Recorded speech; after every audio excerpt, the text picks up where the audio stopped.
buku, perpustakaan, atau taman bacaan?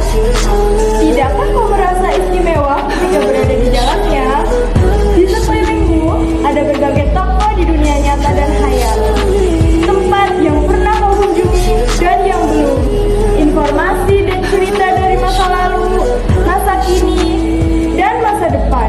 Semua berpadu, semua berada dalam genggamanmu. Saat berada di antara buku, tidakkah kau merasa menjadi raja dan ratu? Ruang dan waktu seolah menyatu tanpa batas.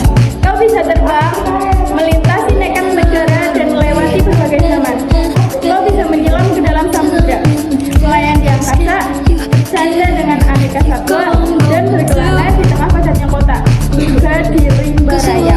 Kau tahu, buku adalah jendela dunia, kunci pengetahuan, dan pintu wawasan.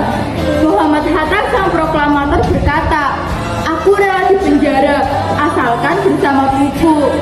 Karena dengan buku, aku bebas." Melalui buku, manusia terbebas dari ketidaktahuan. Tempat-tempat yang dipenuhi buku adalah harapan berkembangnya pengetahuan dan wawasan.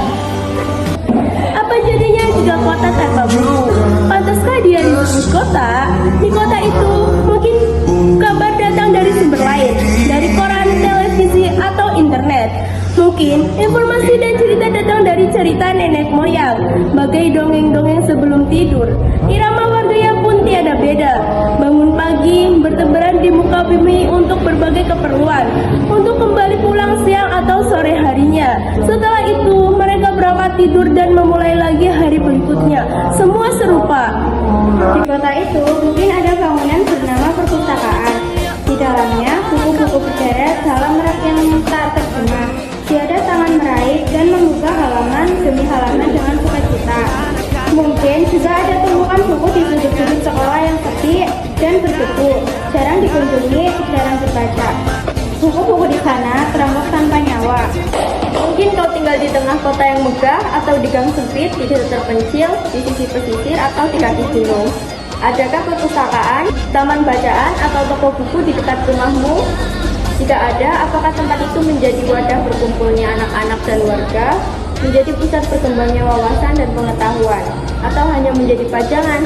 Maukah kau menjadi orang yang menghidupkannya? Kau bisa mengunjunginya dan mengajak teman-teman membaca dan berbagi cerita di sana. Jadikan tempat itu sumber kegembiraan dan pengetahuan.